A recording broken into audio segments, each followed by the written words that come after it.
All right. That seems to be doing better. Thank you. I noticed it went 3 and then just started, but evidently something screwed up inside. Okay. A new announcement.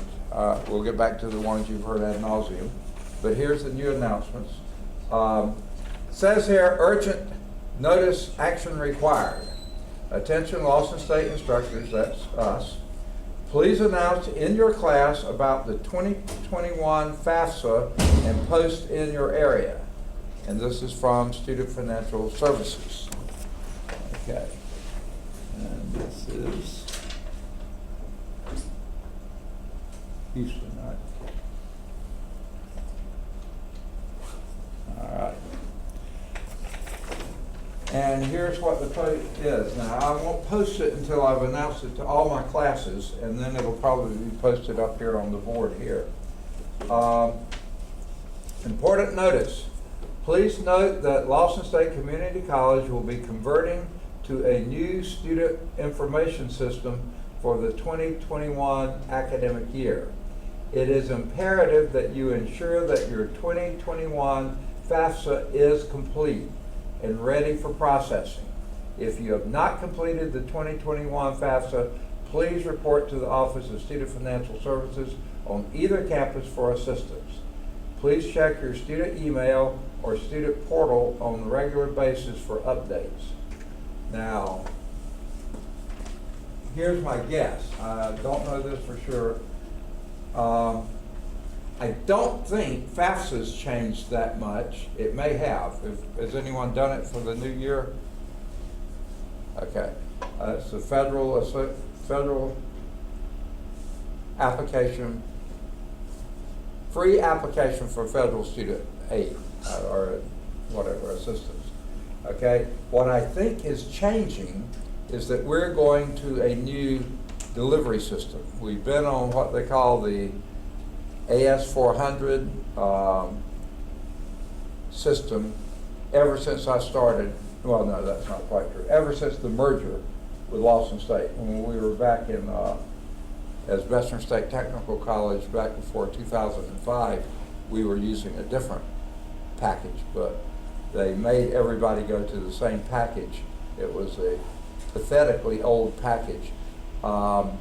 And it was a political boondoggle is what it was. The chancellor at the time had some sort of relationship and, did something with the people who developed it, so we were stuck with that. But that chancellor has since gone to jail. New ones have come in, and now they're making us go to a new system called Banner.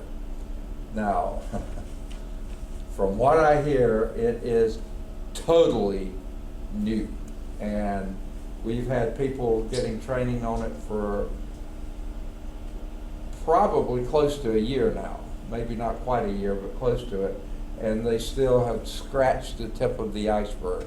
So there's a lot to it, and I think that's what financial aid is talking about here. They've got to have everything there so when we do get the new system, they can put it in seamlessly.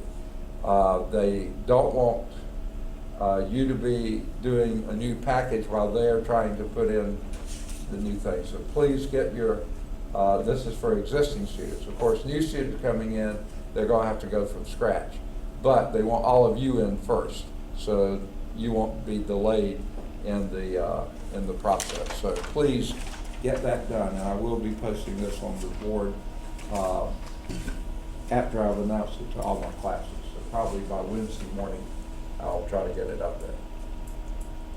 And speaking of Wednesday morning, from 9:30 until 11:30 this coming Wednesday, February 12th, on the Birmingham West Campus in the Academic Building, B Hall, there will be the Lawson State College Transfer Fair Days, okay, and that will be, they've invited a whole bunch of institutions to be here.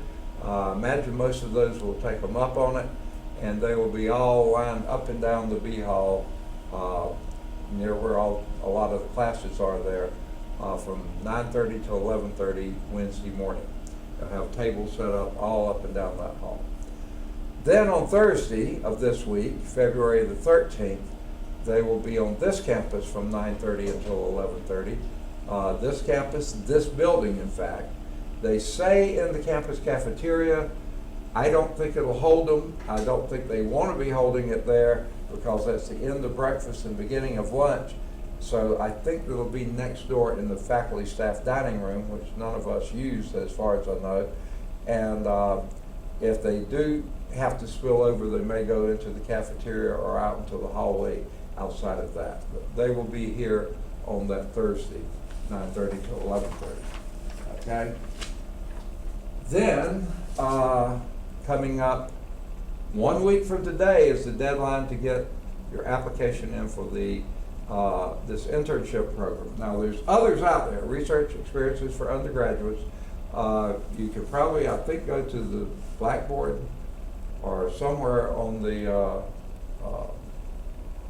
student suite and find other research experiences for undergraduates. This is one I just happened to print off. It's a great opportunity.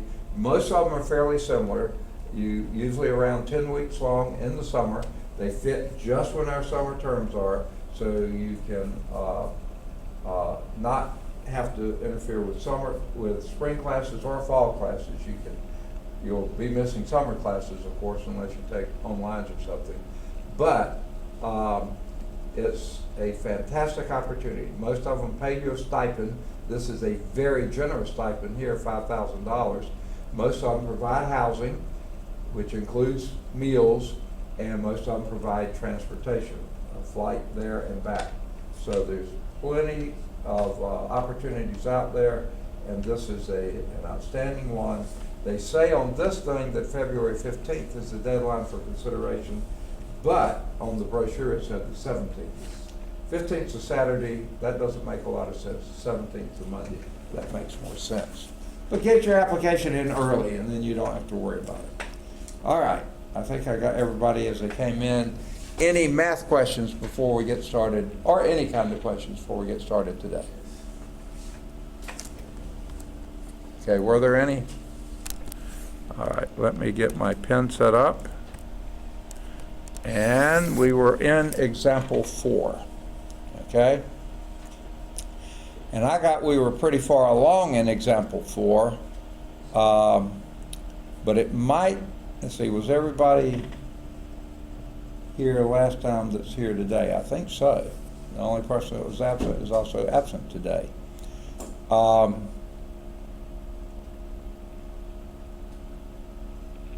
But it's going to be hard to do it otherwise. So let's, I guess, start over from scratch. Find the first derivative, the derivative f prime of x, for f of x is equal to the square root of x. Okay? Now, if you recall, and I hope you do, what's our definition for doing a derivative?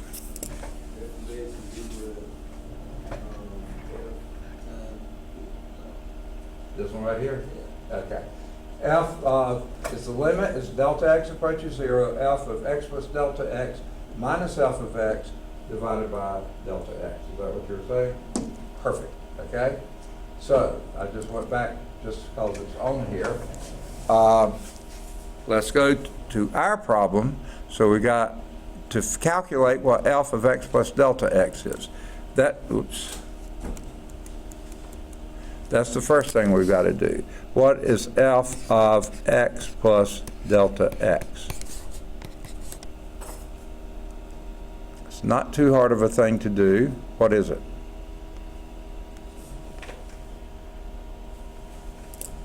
Okay. Here's what f of x is. We're looking for f of x plus delta x. So everywhere you see an x here, put that in its place. So what would that be? The square root of x plus delta x. Perfect. Okay? Now, we got our f of x plus delta x. We have our f of x, just a reminder. there is what we're looking for. The difference between alpha of x plus delta x and alpha of x divided by delta x. The limit as delta x goes to 0. Okay? So from that, f prime of x is equal to the limit as delta x is approaching 0 of alpha of x plus delta x, which is the square root of x plus delta x, minus alpha of x, which is the square root of x, divided by delta x. Now, I think you probably have already mentally done this, but if you plug in delta x equals 0 here, that would give you square root of square root of x minus square root of x, which would be 0 over 0, indeterminate. So we can't really determine what to do. So what's our one trick, one thing we might try to do? Second? Yes, multiply by the conjugate of that numerator. Now that's going to mess up the denominator big time, okay?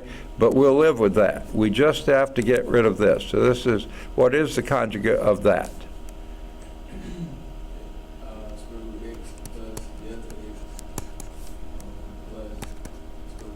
Square root of x, perfect. But if we multiply the numerator by that, we've got to multiply the denominator by that as well. Now, we don't want to do anything with the denominator except write it down, okay? But let's tell me what the numerator is. We've still got the limit here as delta x is approaching 0. What becomes of the numerator? What does multiplying by the conjugate do? Yeah, you can FOIL it, right? Let's do the first, and what do you get when you multiply the square root of x plus delta x times the square root of x plus delta x? X plus delta x, perfect, okay? Now, the outer, okay, I don't want to mess up my denominator too badly, so I'm going to do the outer up here. That would be a plus square root of x times the square root of x plus delta x, right? Then the innards would be minus that same thing, right? Plus and minus, they add to 0. So finally, you just have your last here, which would be minus what?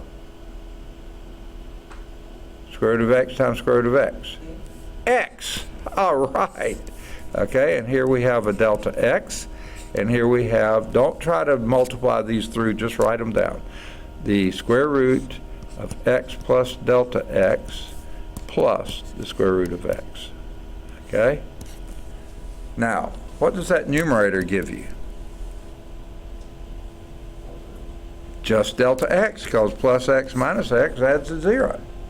So this gives you, I'll write down the limit again. I don't like writing it down all the time, but delta x going to 0 of delta x over delta x times the square root of x plus delta x plus the square root of x.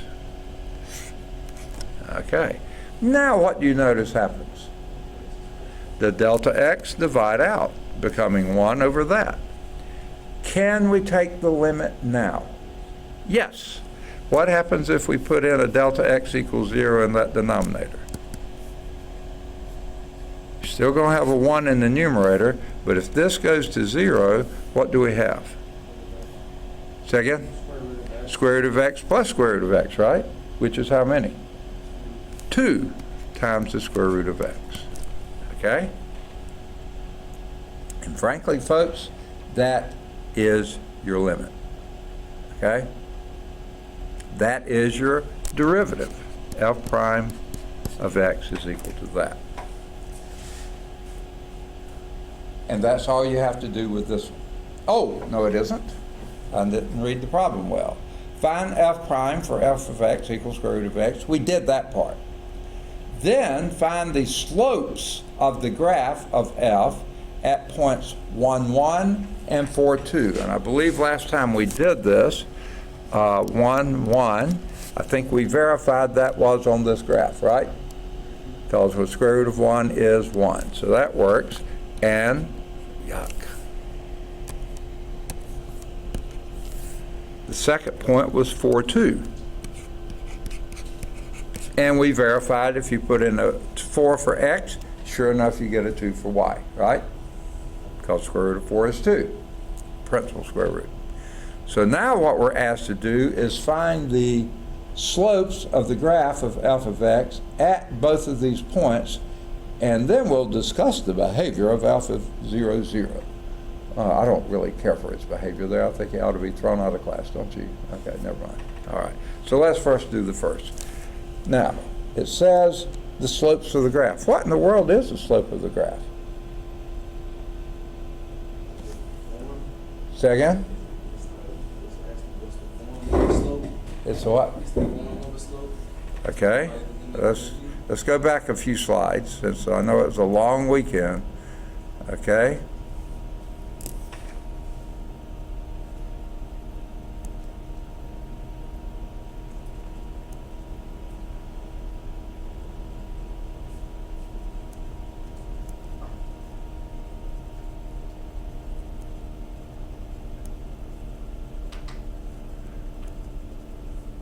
Well,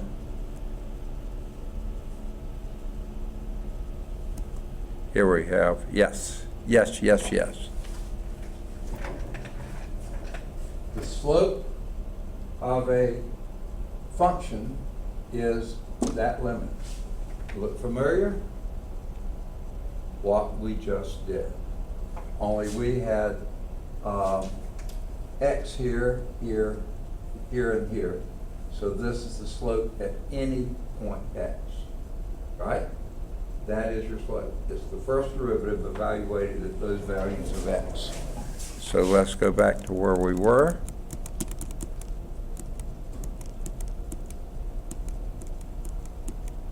All right. So m at 1, 1, which we know is on that graph, is the same as f prime evaluated at what value of x?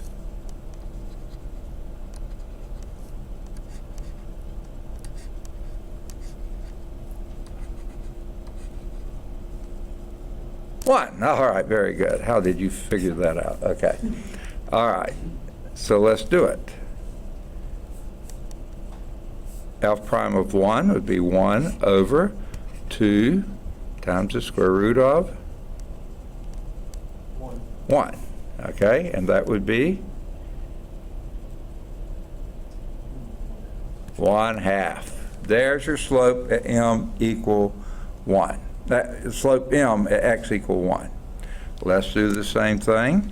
M at the point 4, 2. That would be f prime at what value?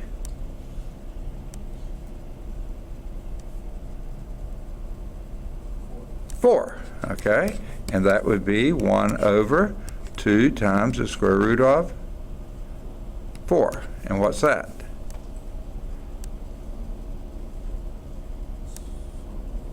One-fourth. Okay, so the slope at the first point, 1, 1, would be 1/2. The one at 4 would be, when x equal 4, would be 1/4. Okay? Done. Okay? And that's what they got to. At the point 1, 1, the slope is f prime of 1 would be 1/2. At the point 4, 2, the slope would be f prime of 4 would be 1/4. Now, the next part says, discuss the behavior of f at x equals, at the point 0, 0. Well, now, first, is 0, 0 on this graph? This graph here. Yes. Plug in a 0, square root of 0 is 0. Fine, okay? Well, can we get the slope there to find the behavior there? M at 0, 0 would be f prime at 0, which would be 1 over 2 times the square root of 0. Anything wrong with that picture? Second? Doesn't work. Doesn't work. That is undefined. That's not indeterminate, that's undefined. Now, if you noticed here, when it was 4, it was 1/4. When it was 1, it was 1/2. And if you know what the square root of x looks like, it does that kind of motion, right? Okay, I wish I had room. Y'all got all this, can I erase it all? Okay. Because I don't have room to draw the graph now. Okay, so let's draw the graph of the square root of x. 0, 0, 1, 1, 4, 2, something like that. And then 9, 3, and so on. Well, what does it appear to be the slope at 0 to be? Vertical. That appears to be a slope that's vertical. Here it's 1/2, there it's 1/4, at 1/9 it'll be 1/12 or 1/6 or something like that, 1/6 I believe it is. But the reason you can't get a slope at 0, 0 is it's a vertical slope. It's undefined. So even though the function's defined there, its derivative is not, because the derivative is undefined, usually indicating an infinite slope. And since these were positive, that would be infinitely positive. So how can you tell whether it's infinitely positive or negative? I mean, same vertical line. So, does that make sense? Moreover, the graph of f has a vertical tangent line at 0, 0, and that's what we determine. The picture there in the book may give you, may like it a little bit better than mine, but not much, right? Okay, never mind. All right. I think examples 5 is also left off the slide set. So everybody got this one? Oh, I guess I should have done this. The slope here was 1/4. The slope here was 1/2. The slope here undefined because it's vertical. Okay. Now, all right to erase? All right, now, one different thing about example 5, several, okay, different problem, of course, but you can also go to larsoncalculus.com for an interactive version of this type of an example. Example 5. Example 4 didn't have that. Example 5 does. It says, find the derivative with respect to t for the function y is equal to 2 over t. And by the way, I had shown you all the shortcuts, didn't I, for taking derivatives when it was a polynomial function. You remember how we did those? That was, I know, last week, and that was a long time ago. Probably don't remember that. Did you want to see it for that previous example? Okay. Y'all are cheating, okay? In the previous example, the f of x was the square root of x, okay? I don't ever like to take a derivative with a radical. I want to express that as in exponential notation. And what is the square root of x in exponential notation? Say again? 1. Yes, 1 divided by 2, right? Okay, okay. It's x to the 1/2 power. Yeah. Okay? If I can get my knees to work. Okay. You take the exponent of the variable in here, 1, over the index of the variable, and if you don't see an index, it's the one time in all of math that you don't, if you don't see it, you don't put a 1 there, okay? If you don't see a coefficient, you assume it's 1. If you don't see an exponent, you assume it's 1. If you don't see an index of a radical, you assume it's a 2, because that's the square root. So that would be an index of 2. So that would be to the 1/2. Okay. Now, you remember the cheating way I told you we could do this before? Multiply the exponent times the coefficient. 1/2 times 1 is 1/2. x to the, and then I said you subtract 1 from the exponent. And that was negative 1/2, okay? And what would that be?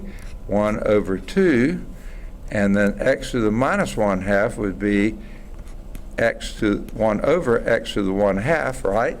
That's what a negative exponent does. It moves it downstairs if it's upstairs, right? Or upstairs if it's downstairs. Well, what is this? This is 1 over 2 times, what is the x to the 1/2?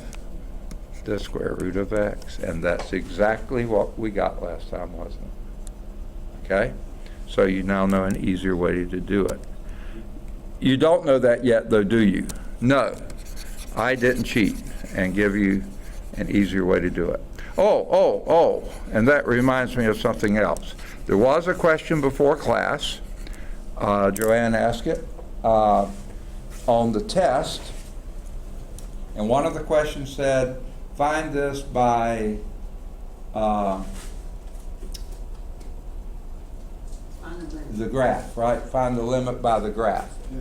And I said, hey, you've had all the tools in your belt by now, you can find it any way you want to.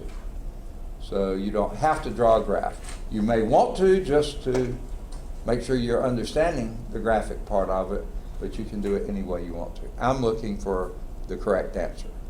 However you get the correct answer will be fine with me, okay? Make sense? All right. All right. If you give a wrong answer and then I don't find any work, like a graph or anything else, I can't give much more partial credit. But if I get a correct answer, I'm happy with that, okay? I'm really happy with correct answers. That thrills me to no end, okay? So give me correct answers. I don't like wrong answers. Okay, anyway, let's do this one. What is the definition of a limit?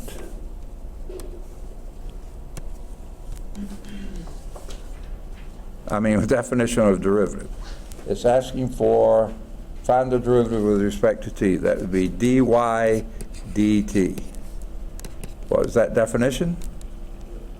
The limit as delta t in this case, because with respect to t now, okay? Delta t is approaching 0 of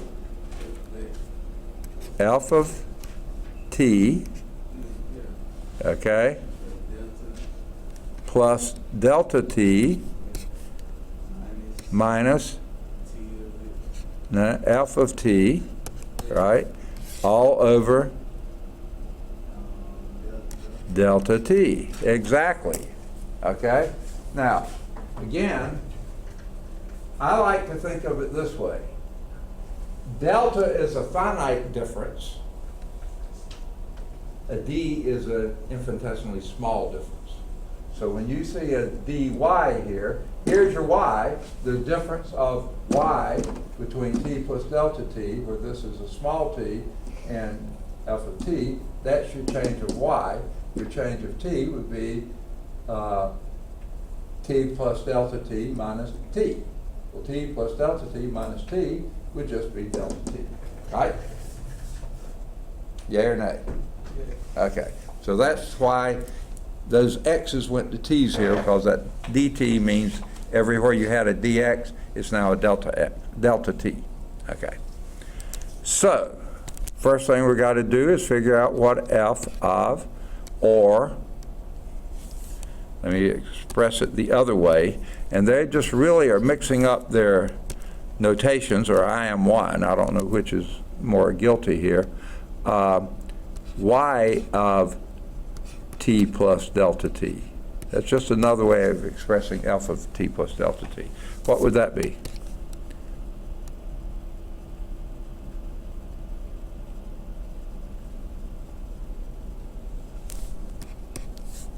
What would that be? This is y of t here. They didn't say it, but that's what it is.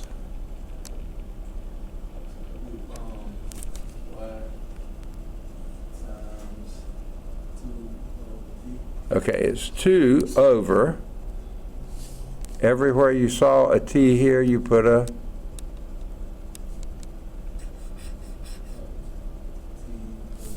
t plus delta t. Okay, and we already know what f of t is. Maybe I should write it this way. This is your f of t. Maybe that would be better. And then this would be f of t plus delta t. Maybe you will understand that better that way. Okay? Does that make sense? Okay? Just set that to be your f of t. We won't mess with y of t's. Okay? So, your derivative then would be the limit as delta t approaches 0 of f of t plus delta t, which is 2 over t plus delta t, minus, what's your f of t?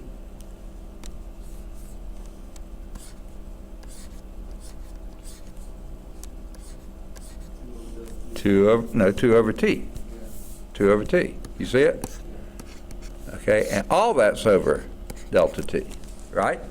Numerator stays, denominator stays the same. What do we do with a problem like that?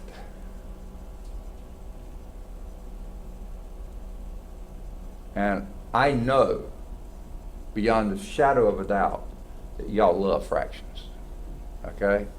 That's something you've loved ever since you were first exposed to them, okay? And how did you go about subtracting fractional forms? What was the first thing you had to do? Or adding fractional forms? Say again? Ah, very good, at least common denominator. So let's just take this expression here, this difference, this subtraction, 2 over t plus delta t minus 2 over t. Now what's the least common denominator between those two?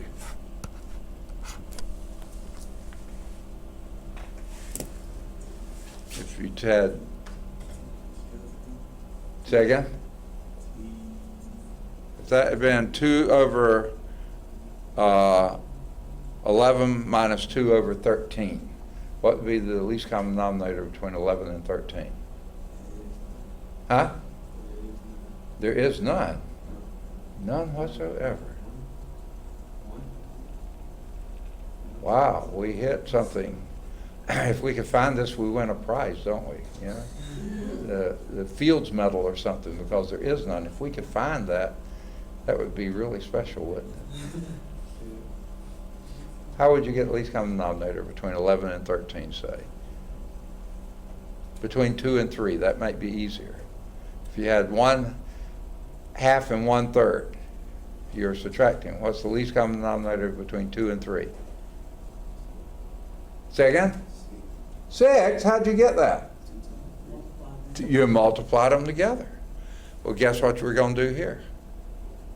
Multiply them together, wouldn't we do that, wouldn't it? Okay, so the product of these is t times t plus delta t, right? And this is t times t plus delta t. Okay, those are our new denominators. The numerators were both 2's to begin with, okay? Now what did we have to multiply this by to get this new denominator here?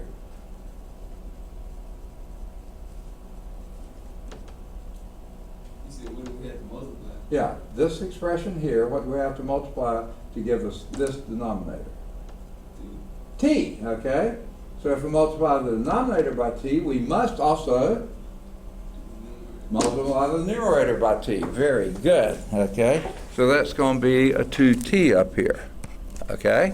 Now what did we have to multiply this denominator to give us our new least common denominator? T plus delta t. So what must we also do? Multiply the numerator by t plus delta t. I knew y'all knew how to do this because you loved your fractions, okay? 2 times t plus delta t. Okay. Now we've just done the numerator, at least partly, so let's bring it down here. The limit as delta t approaches 0 of this difference here became 2t over t times t plus delta. Don't multiply those together. Leave them in fraction form, factored form.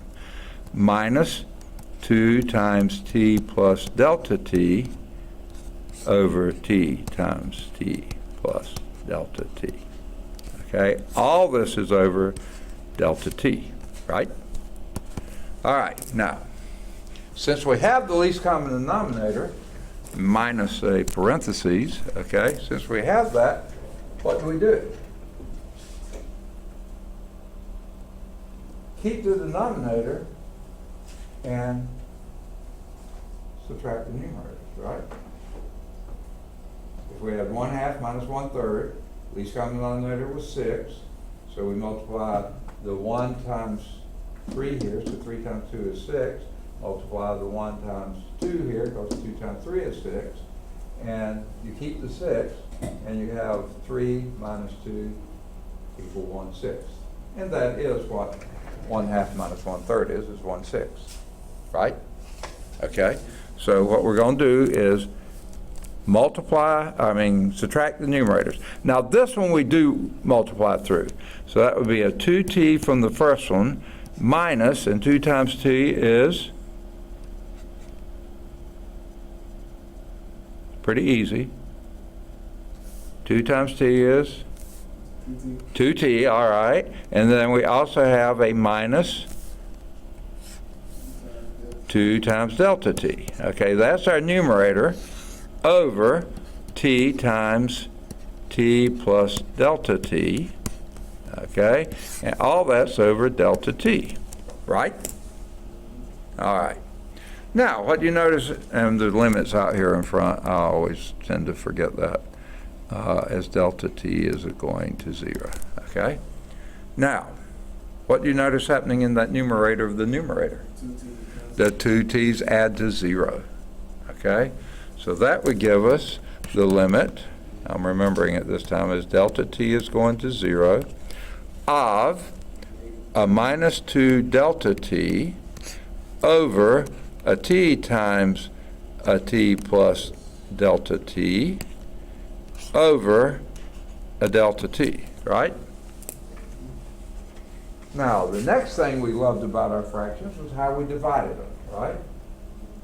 And how you divide one fractional form by another one. Oh, that doesn't look like a fraction, does it? What could you do to make it look more like a fraction? Put it over 1. All right, we remember that. Okay, so this would be, I'm going to go up here and scratch a little more. I'm itching, okay. This would be a minus 2 delta t over t times t plus delta t. And that would be divided by a delta t over 1. That's what you taught me, right? And now I've written it horizontally rather than vertically. And that's okay too, right? Well, it was okay until it disappeared. Okay. What do we do now? How do we divide fractional forms? Yes, you keep the first one, minus 2 delta t over t plus delta t times 1 over delta t. And what do you notice happening now?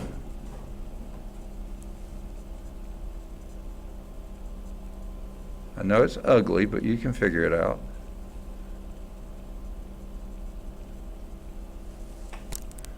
Got a delta t in the numerator, a delta t in the denominator. Oh, we can divide it out, can't we? That'll be 1, right? So this will give us a minus 2, that's all you got left in the numerator, over t plus delta t, right? So now we've done that.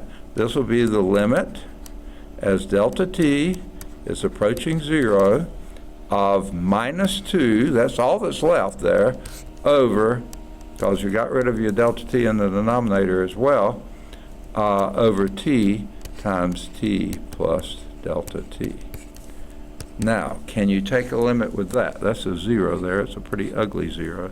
That's even uglier. Okay, let's see if we can make it look a little better. Okay. Sound like Bob Ross. No, y'all don't know who Bob Ross is. No. Okay. All right. Can we take that limit? Anybody? How? What will that give us? Maybe 2 over t squared. Negative 2 over t squared, you're absolutely right. Negative 2 over t squared. We found the limit. And that would be our y prime of t for any value t. Okay? That is your dy dt. I went to y prime because it's easier to write. That's what we started with. That's what we got. Now, y'all don't want to know the easier way to do it, do you? You do? I can't believe that. Okay? How would you write this function here, 2 over t, not in with variables in the denominators, but using exponents? What would that be?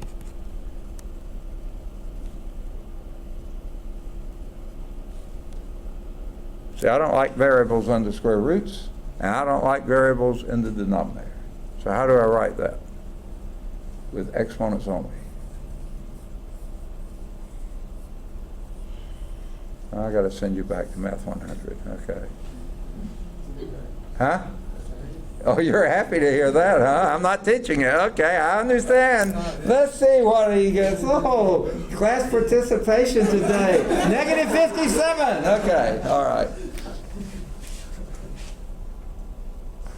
What would that be in exponential notation? 2 over t. 2, I say 2 and write t. T for 2, okay. 2 times t to the, say again? What exponent? Say again? No, that's the square root. Not 1. Negative 1. Oh, clever. Okay.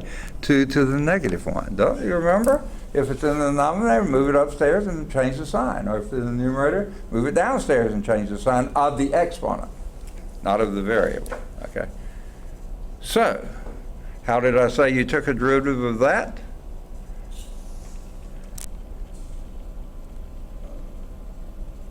Exponent times coefficient. What would that be? Negative 2. And what do you do with the exponent? Subtract 1 from it. Negative 2 t to the negative 2. Well, what does this? If we rewrite this in exponential notation rather than denominator notation, what would this be? Negative 2 t to the negative 2. Ding, ding, ding. We got it, don't we? That's the way of doing it. All right. Y'all don't know that yet. We haven't gotten there yet. Okay? You're just having hallucinations now. Okay. All right. So we got negative 2 over t squared. All right. And they do say your graphing utility can be used to reinforce blah, blah, blah, your what you get is the answer, and sure enough, it works. All right, any questions? Okay, let's go on to, differentiability and continuity. Okay, long words, huh? How are they related? The alternate form of the derivative is useful in investigating the relationship between differentiability and continuity. Here is the alternate form for that. The derivative of f at c, remember we had this before, we flicked back to it. F prime at c is equal to the limit as x approaches c of f of x minus f of c over x minus c. Now that's not how we were just using it. We were using delta x down here, okay? But what happens as x is approaching c? What's your numerator becoming? Plug in the x for c for x, and what do you get? 0 over 0. So that's the same indeterminate form. It's just written in a different way, okay? And remember what we were meaning then, if this is C f of c. Here's your c on the x-axis, that's f of c on the y-axis. And then you move over to c plus delta x, which is what we were doing before, and that gave you this value. But this time, let's just like it f of x. X is somewhere over here, and here's your x, f of x, right? Which was the same as f of c plus delta x, x plus delta x, c plus delta x, f of c plus delta x, okay? Same thing, it's the same point, okay? But this is, let this be x f of x. Your difference here between your change of y's is f of x minus f of c. Your change of x is x minus c. This was called delta x before. This was called f of x plus delta x minus f of x before, or f of c plus delta x minus f of c before. So it's the same thing, okay? C plus delta x was the same as what we're calling x, okay? And all that works out is the same identical thing, provided this limit exists, and it looks like it does here. This is the alternate form of a derivative. Same thing, f prime at c is the limit as x approaches c of f of x minus f of c over x minus c. Because what you do is you let x approach c, you let your x come down closer and closer and closer, and this difference gets smaller, this difference gets smaller, and there's the slope, y2 over y1 over x2 minus x1, it turns out the same, and that's your slope at the point. Remember how we did that? Same way. Okay. Note that the existence of the limit in this alternate form requires that the one-sided limit, the limit as x approaches c from the left-hand side, they showed the right-hand side, but x approaches c from the left-hand side would be the same thing, f of x minus f of c minus x, over x minus c, and the limit as x approaches c from the right-hand side, which is what we saw before, that these two both must exist and they must be the same value, okay? If we go back here, this is saying that if your x was over here, you would also be approaching the same point. So this was with x to the right, this is x to the left. So as x is approaching c from the right-hand side, from the plus side, or from the left side, they have to be the same. Okay. And they are. Okay? On that curve. These one-sided limits are called the derivatives from the left and from the right. It follows that f is differentiable on a closed interval a to b, where it is differentiable on the open interval a to b, and when the derivative from the left from the right of a and the derivative from the left at b both exist. Okay? If we had had one like that square root function, this limit at a didn't exist because that was at 0. Okay? So that wouldn't have existed if our AB was 0 to 1, say. Okay. So when a function is not continuous at x equals c, it is also not differentiable at x equals c. So when a function is not continuous at x equals c, it is also not differentiable at x equals c. Does that mean if it is differentiable at x equals c, then it's got to be continuous there? No. It just means if it's not differentiable here, it can't be differentiable. It can't, if it's not continuous there, it can't be differentiable there. It doesn't mean that just because it's differentiable here, it has to be continuous there. You can't turn it the other way, but you can keep it this way. For instance, here's the greatest integer function. Oh, that's their favorite, isn't it? It's not continuous at x equals 0. Certainly not. It's at x equals 0, it jumps from down here as it approaches 0 from the left, up here when 0 from the right. Not continuous there. So it is not differentiable at x equals 0. If it's not continuous, it can't be differentiable. Okay. All right. Greatest integer function is not differentiable at x equals 0 because it's not continuous at x equals 0. Okay. You can verify this by observing that as x approaches 0 from the left-hand side, the difference of these two from the left-hand side would be f of x, which is the greatest integer in x, minus f of 0, which happens to be 0, over x minus 0, okay, x minus c, from the left, okay, that would be x minus 0, and this would be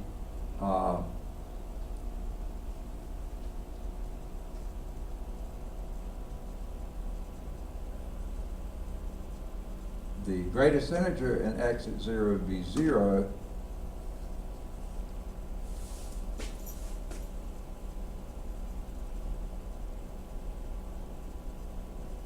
that would be an indeterminate form. Oh, coming from the left. Greatest integer coming from the left would be a minus 1. Minus 1 minus 0 over 0, that is not. I don't like the infinity. Does not exist. That limit does not exist. From the right, it would exist, and that would be 0. That'd be okay from the right, but it's not okay from the left. Okay? Although it is true that differentiability implies continuity, the converse is not true, which is what I was trying to say before. That is, it is possible for a function to be continuous at x equals c, but still not be differentiable there. And we'll see examples of that. Okay? In fact, one may be coming up. Oh, yes, one is coming up here. Here's your function. F of x is equal to absolute value of x minus 2. Okay? That's continuous everywhere. Here it is coming down from, the slope here is minus 1 as it's coming toward 2 here, because 2 minus 2 is 0, and anything less than 2 minus 2 is going to be the absolute value of that. That would be coming up here.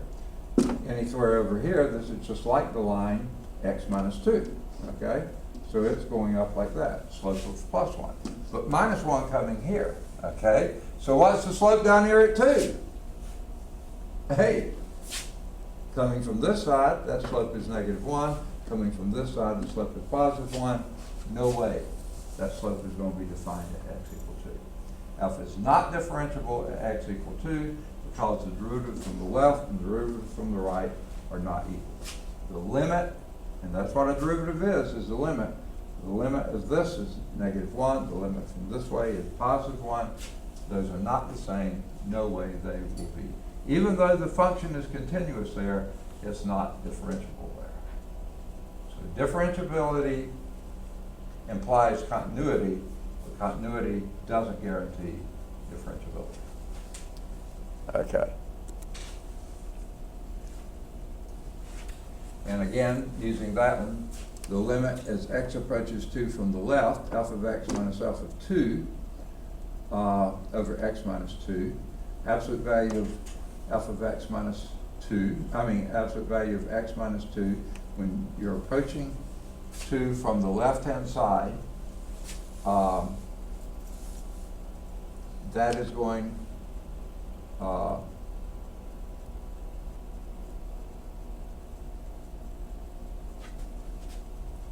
as x is approaching 2 from the left, that would be a minus 4, right? I'm sorry, a 2 minus 2 would be 0.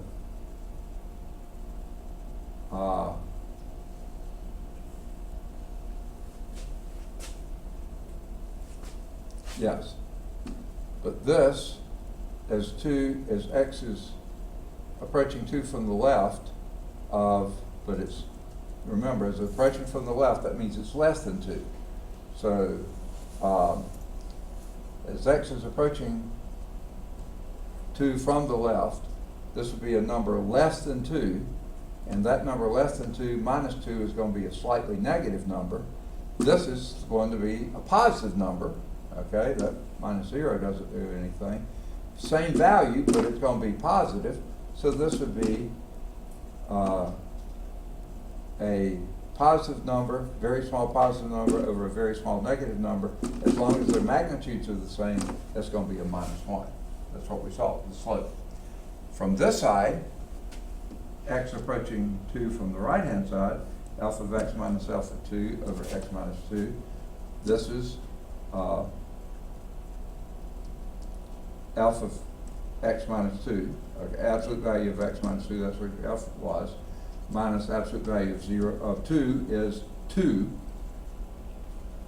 No, absolute value of 2, remember your function was this, so that's 0, okay, over x minus 2.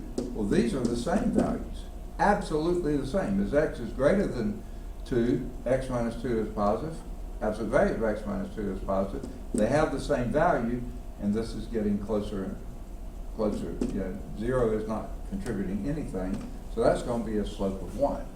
That's the slope of minus 1, not equal. And if the two limits are not equal, the limit doesn't exist. Okay. So if f is not differentiable at x equal 2, and the graph of f does not have a tangent line at the point 2, 0. Of course it doesn't. How can you be tangent to a point? You can't. A smooth curve, you can be, yeah, everywhere along that curve. A point, a corner, a cusp, something like that, no. You can't have a derivative at any of those.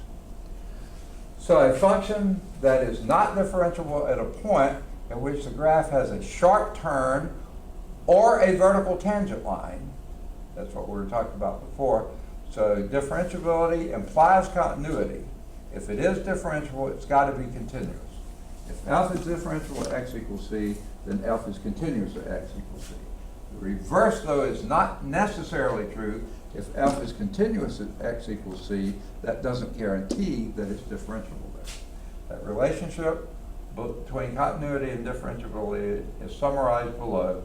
If a function is differentiable at a value, x equals c, it's got to be continuous at x equals c. So differentiability implies continuity. It is possible for a function to be continuous at x equals c and not be differentiable at x equals c, so continuity does not imply differentiability. A lot of times it is, but if you have an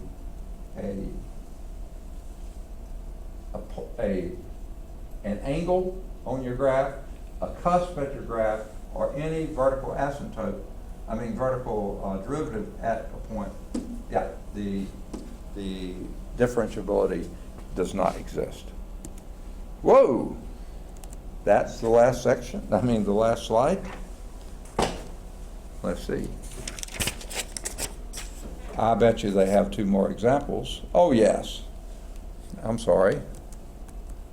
This was example 6. I didn't realize it was example 6. They were doing all the work for you, so I didn't know that was an example. So we've done that one. Okay, what we haven't done is example 7. So let's back up and see if we can find example 7. Let's do it here. Okay.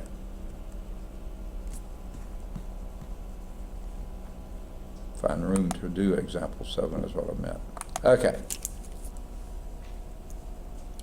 Here's a function, f of x is equal to x to the 1/3. Okay, otherwise known as the cube root of x. And that cube root of x is continuous at the point at x equals 0. Okay, because this is a cube root, you can take the cube root of a negative number, right? The cube root of -1 is -1. Cube root of 0 is, and this cube root of 1 is 1. So yeah, it's continuous everywhere there, okay? It is continuous at x equals 0, okay? Let's see what the derivative is. F prime of x at x equals 0 would be the limit as x approaches 0 of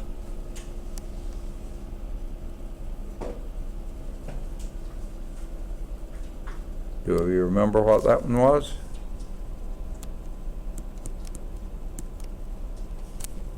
Here we go.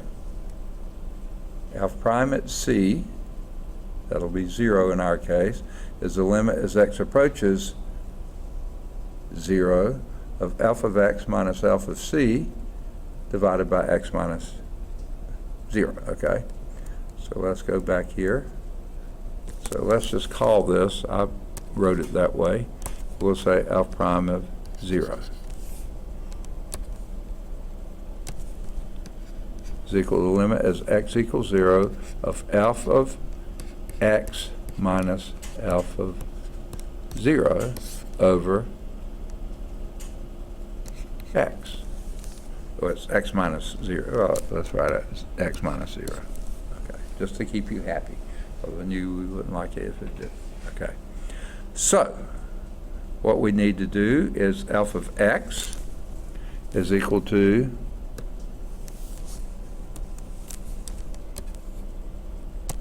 okay. For some reason, my pen is not, oh, there we go. Okay.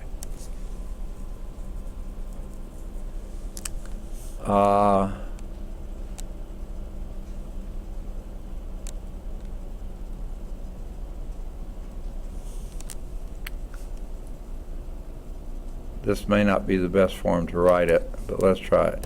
Limit as x approaches 0 of x to the 1/3 minus 0 over x. That would be it, wouldn't it? And what would that be?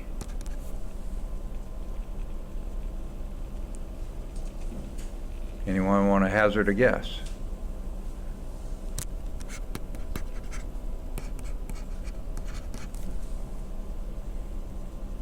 X to the 1/3 divided by x. Okay. What if I wrote it this way? X to the 1/3 times x to the minus 1. Would that make it easier to evaluate? Oh, okay, let's do it that way then. That'd be the limit as x approaches 0 of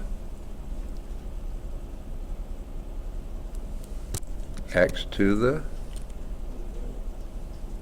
what sign? Negative 2/3. If you add 1/3 to -1, you get negative 2/3, right? And what is that? The limit as x approaches 0. And let's rewrite this as 1 over x to the 2/3. And what would that be?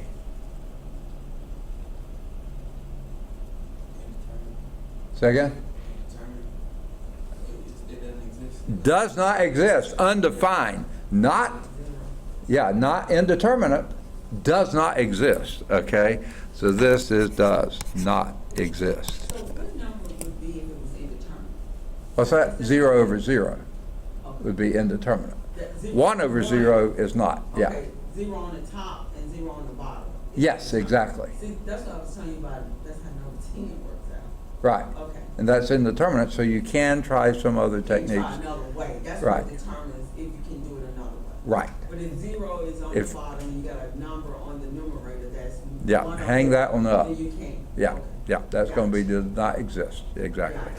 So this one does not exist. Even though the function is continuous there, it doesn't have a derivative.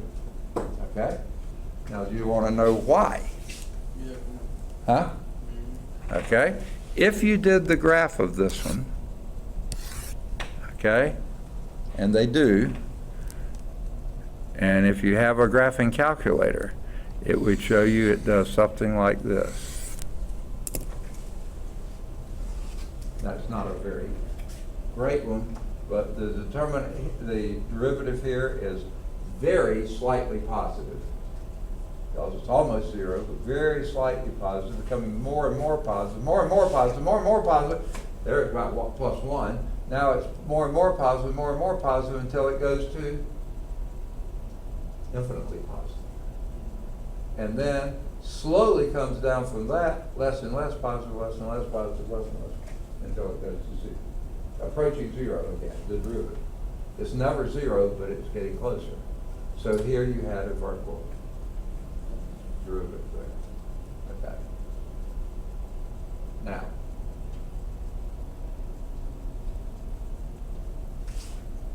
you want to try this in our other method? Yeah. How do you do that? Now, I may have left something else here. X times 1. Okay. F prime of x would equal 1/3 times 1, which is 1/3, x to the minus 2/3. So I did lose a 3 somewhere there, didn't I? In your denominator.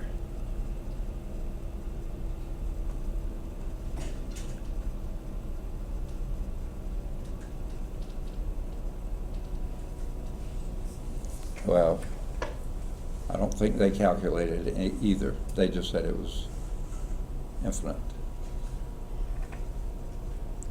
But I don't know where I lost something. But anyway, we'll see it later. That ends 3.1. Homework exercises here would include number 5, which is at calcchat.com. 7, also at calcchat.com. Any of the odds 9 through 13, they're all at CalcChat. 11's at CalcView. Any of the odds 15 to 27, they're all at CalcChat. 17's at CalcView. Any of the odds 29 to 35, they're all at CalcChat. 31's at CalcView. 37 to 41, they're all at CalcChat. 37's at CalcView. 43 through 47, they're all at CalcChat. Okay? And 50, okay, you can explore doing either 49 or 51. That's up to you. They should be at CalcChat. You can follow them there if you'd like. 53 should be at CalcChat. Excuse me. 55 or 57 should both be at CalcChat. 57's at CalcView. 59 should be at CalcChat. 61 should be at CalcChat. And 63, you can choose between 63 and 65. They should both be at CalcChat. You can do 67, it should be at CalcChat. Any of the odds 69 to 75, they should all be at CalcChat. 77 or 79, they should both be at CalcChat. I forgot to say, 69's at CalcView, and so is 77 at CalcView. Either 81 or 83, both at CalcChat. Either 85 or 87, both at CalcChat. 87's at CalcView. 89 should be at CalcChat. 91 at CalcChat. 93 or 95 should both be at CalcChat. They're both true-false questions, so you can look at those. And then 97 should be at CalcChat. All right, any questions? Okay. So I think we're at the end of 3.2.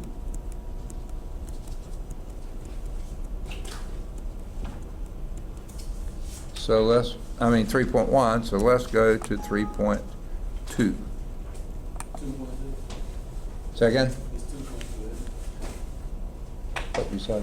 It's 2.2, isn't it? It's 3. Okay. You've got the old book, don't you? Yes. And you have the old book. Yeah. You're in 2.2. The new book is 3.2. But so far they're identical. Gonna come up with a little bit of differences coming up, but I'll point those out when we get there. Okay? And we're at 11:18. We go to 11:40, right? Okay. All right. So let's get out of 3.1 or your 2.1 and go to our 3.2, which is your 2.2. I think you'll see how many sections are in your chapter 3, your chapter 2.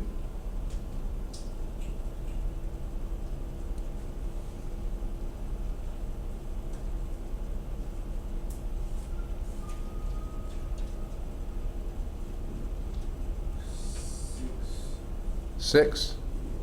See, in this one, there's 8, okay? And those last 2 sections in this will be in your chapter 5, somewhere in chapter 5. So that's the difference. That's why I went to the new text, because it's broken up so badly in that one. So this pulls them together better.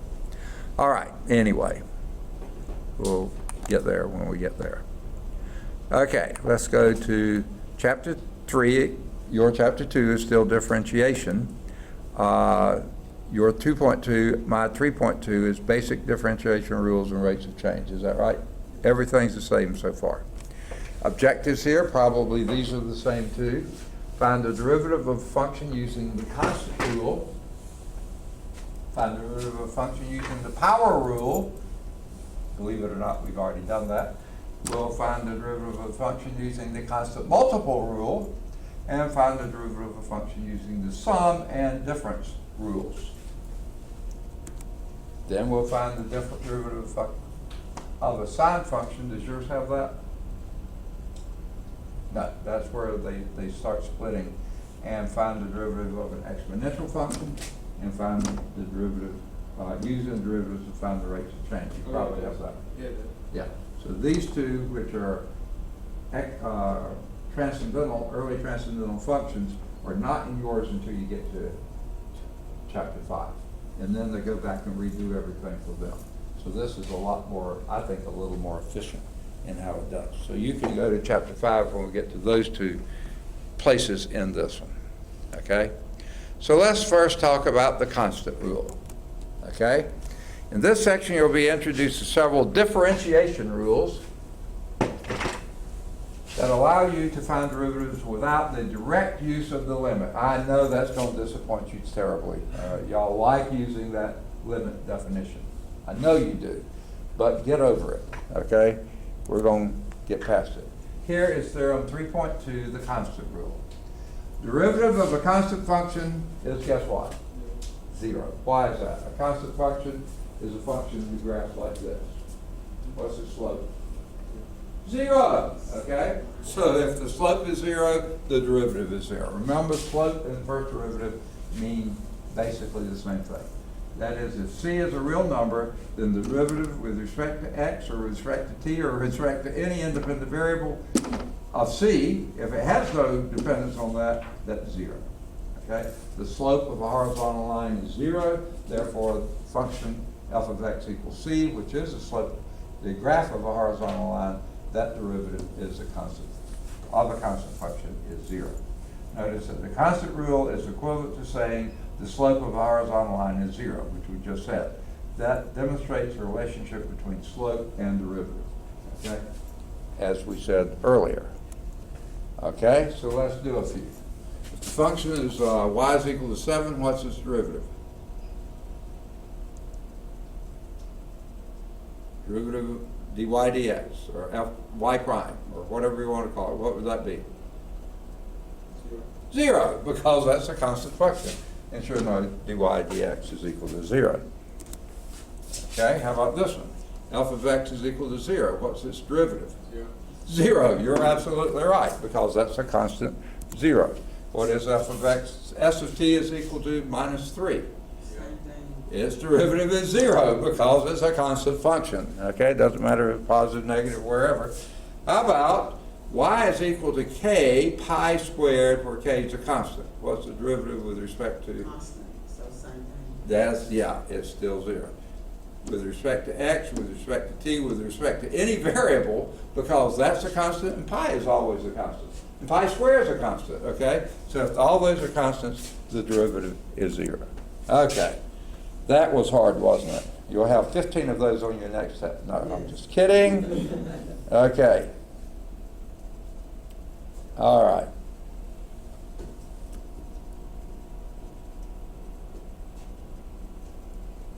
There's an exploration at the bottom of the page, writing a conjecture, but we're not ready for that yet. So let's just go on to the power rule. We'll get to that a little bit later. Okay. And that's coming up right now. Before proving the next rule, It is important to review the procedure for expanding a binomial. I don't know if y'all remember this or not. You do? Okay. You remember, was it in this class I did Pascal's triangle? Okay, yeah. Okay, so this is it. X plus delta x squared would be the first one squared plus twice the product of the two plus the last one squared. But if this is cubed, then it's x cubed plus 3 times x squared, delta x, plus 3 times x, delta x squared, plus delta x cubed. Notice the coefficients here are always 1 here and 1 on that last one. And then the middle coefficient is the sum of these two. 1 and 2 is 3, 2 and 1 is 3. 1 and 3 is 4, 3 and 3 is 6, 3 and 1 is 4, okay? 1 and 4 is 5, 1 and 4 is 5, 4 and 6 is 10, 6 and 4 is 10, 4 and 1 is 5, and then that is always 1. So yeah, you remembered it, very good. That's the general binomial expansion for a positive integer is x plus delta x raised to the nth power, whatever that is. Now these are positive integer n, not negatives, not fractions, not decimals, positive integers n. It would be x to the n plus n times x to the n minus 1 delta x to the first, plus n times n minus 1 x to the n minus 2, okay, I forgot something here, n times n minus 1,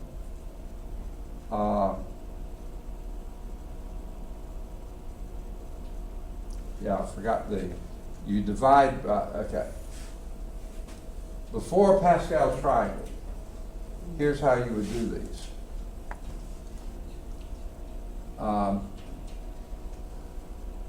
The first one is just like we always did it, but this one would be 3 times x squared times delta x, just like we said.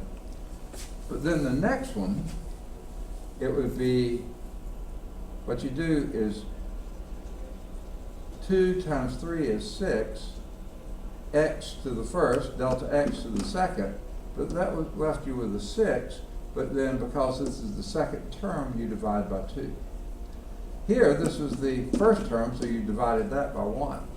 Here it'd be 3 times x to the minus, but that 1 times 3 is 3, but you divide by 3 because that's the third term, and that's why the coefficient goes to 1. Here is 4 times 1 is 4, divided by 1 is 4. Okay? This would be 12 x squared, but this is the second term, 12 divided by 2 is 6. 6 times 2 is 12, divide that by 3, you get 4. 4 times 1 is 4, divide that by 4, and you get 1. So Pascal's triangle doesn't tell you about those denominators. It just does the math easily for you. But where the denominators came from, if this is the second, if you're moving from second to third term, you divide 4 times 5 is 20, divided by 2 is 10. 3 times 10 is 30, divided by 3 is 10. 2 times 10 divided is 20, divided by 4 is 5. 1 times 5 is 5, divided by 5 is 1. So every time you can get them that way as well. But that's where the fraction 2 comes from. Okay? N times n minus 1 divided by 2. Drop this by 1, x to the n minus 2. Increase that by 1, delta x squared. And then you would go on. The next one would be n times n minus 1 times n minus 2 divided by 2 from here, 3 from the next, so it's divided by 6. And then this would be x to the n minus 2, delta x to the next one would be x to the n minus 3, this one would be delta x to the third, and it just keeps on going until you finally get down to that. Okay. This binomial expansion is used in proving the special case of the power rule. All this just to help you prove the special case of the power rule. Okay? So here's the power rule. If n is a rational number, now we don't say it has to be a positive integer. Any rational number, fraction, decimal, positive, negative, fraction, decimal, rational, no, only rational, not irrational. N is a rational number. Then the function f of x is equal to x to the nth power is differentiable, and here's what the derivative is. Derivative of x to the n, where n is any rational number, positive, negative, fraction, or decimal, rational number. N times x to the n minus 1, done. Done, okay? For x to be differentiable at x equals 0, n must be a number such that x to the n minus 1 is defined on an interval containing 0. So that would be the only issue here. If x were equal to 0, then this can't be the square root of 0. Oh, well, I'm sorry. Can't be something divided by 0. Yeah. On the previous one, that was saying that it can only be a positive integer. Yeah. On the previous one, the binomial expansion, you can only expand using positive integers. Okay? But on the power rule, you don't have that limitation. This can be any rational number, positive or negative, fraction or decimal. Just can't be irrational, it has to be rational. Okay. But this thing has to be defined on the interval containing 0. And if this were x to the minus 1, that would not be defined at x equals 0. So 0 to the minus 1, well, 0 to the minus 1 is 1 over 0. Can't do it. Now, the proof that they do, they don't show on the slides. If you follow the proof using the power rule that you had above, that lets you see where that comes from. Okay? Now, it says using the power rule, the case for which n is equal to 1 is best thought of as a separate differentiation rule. I don't see why, but it is okay. Derivative d by dx of x, just the number x. Now that's not, don't get it confused with the greatest integer in x. That's not, that's just d by dx of x, okay? That's just 1, okay? The power rule and x equal 1. The rule is consistent with the fact that the slope of the line y is equal to x, the slope of that is 1, right? So the derivative has to be 1. Well, let's see, the power rule does work here. The exponent is 1, the coefficient is 1. 1 times 1 is 1. X to the minus 1, well, 1 minus 1 is 0. X to the 0 is 1. So everything's 1. 1 times 1 times 1 is 1. So I don't see why they say don't use the power rule, but they just say derivative of x. Now, here's the other thing. Remove these brackets here. And what do you have? dx dx. Now, doesn't that look like it should be 1? Yeah, and it is. Okay? dx dx is 1. Okay? Just take the brackets off and let you give it to me. They don't like you to take the brackets off there. All right, so we're going to do something. Here's the power rule. What is that? If f of x is x cubed, what is the derivative? Say again? Okay, I can't hear it. A little louder. Okay. Okay, remember what we said. Exponent times coefficient. 3 times 1 is 3. X to the, reduce that by 1. X squared. 3x squared. Perfect. You see that? The power rule. Okay? Exponent times coefficient. Reduce the exponent by 1. 3 times 1 is 3. X to the 3 minus 1 is 2. Okay, how about this one? Oh, man! What had we better do first? Get rid of the square root. And how do you do that? It's not really a square root, it's a cube I root mean, here. it's cube root. Okay, and what would that be? X to the 2/3. Not 2/3, 1/3. 1/3. 1/3. Yeah, x to the 1/3. So that's the first, ooh. Yeah, the first thing they did was write it like that. And once they wrote it like this, what's the power rule tell you to do? Then it's gonna be 1/3. Right. Times X, and then you gotta subtract 1 Right? to be negative 2/3. Perfect. 1/3 x to the minus 2/3, which you could then drop this down to the denominator and lose the minus sign here, 1/3 x to the 2/3. And if you really wanted to go back to this form, it would be 1/3 times the cube root of x squared. Okay? You don't have to do that. I would never do that unless they made me. But here's how you could write this. Whoa, let me get my pen back. Okay. Let me get my pen back. There we go. You could write this as 1/3 times the cube root, see the denominator becomes your index, of x squared. Okay. That is exactly the same as 1/3 times the cube root of x squared. So it doesn't matter if the 2 here is inside the radical or outside the radical. Doesn't matter. Those are the same entities.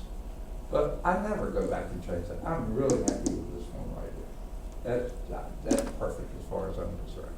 This one's okay. Sometimes I don't like negative exponents. That is perfectly fine. No reason to go back to either one of those. But either one of those would be correct. Okay? Make sense? All right. Now, let's do the next one. What would you do first? Change it from the exponent denominator. Yeah, just bring the x squared up to the top. Right. And what would it become then? Negative 2. X to the negative 2. And so you do that. You're absolutely right. And then what would the derivative give you? It'd be negative 2 times x minus 1. Minus 3. Minus 3. Perfect. Minus 2x to the minus 3, which you could then rewrite as a minus 2 over x cubed. Move that to the denominator and lose the negative sign. On the exponent. Not this negative sign, but the exponent. So that's another way to write that. Nothing wrong with leaving it like this unless they say give answers without negative exponents. All right, let's do, oh, I thought there was going to be one more. In example 2C that we just did, notice that before differentiating 1/x squared, we rewrote it as x to the minus 2. Rewriting is the first step in many differentiation problems. So if you have this, rewrite it as x to the minus 2. Then you differentiate that using your power rule, minus 2x to the minus 3.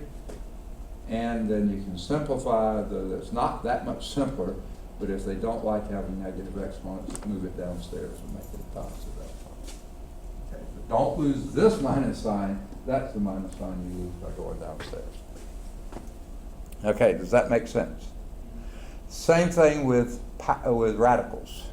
Always get it in exponential notation before you take your derivatives. Boy, it's a gray day out there, isn't it? All right. That was the power rule. And that was example 2 with the power rule. Before we get constant multiple rule, we need to do examples 3 and 4. Okay. I know y'all like to go forever, but don't let me go much past. You only have 2 minutes. Huh? You have 2 minutes. 2 minutes? Oh, we can get one. I'm not sure we can get anything done. So let's go start next time with example 3. Can you Okay. look at number 7 on the exam? If that x approaches -7, so that means it's coming Okay. from- Let me find the exam. I don't know it by heart. Is it, yeah, okay, so it's coming from the right. Number It's 7? not gonna see it, okay. Never mind. Okay. It's I a, want to mix it up with -7, it was 7 being negative, right? that 7 minus x is the numerator. Is that No, what I you're mean asking? The limit, I'm the limit. The limit, oh yeah. That's the limit as x approaches 7 from the right-hand side, the plus side. Okay, so you can, okay. Yeah. Okay. All right. But before you wrap up, we did get enough done to have some homework exercises. So I know you can do number 5, it's a Calc Chat and Calc View. And then you can do any of the odds. I know you can do 1 through 13, 7 through 13. Any of the odds, 7 to 13, they're all at Calc Chat. We haven't done quite one at 15, but I think you could do it, but let's hold off and we'll pick up those next time. Okay. So not too many new ones here, but we had plenty in 3.1. All right. Did that take us over? That's the Nope, time right yeah, there. it's 11:40. Did it?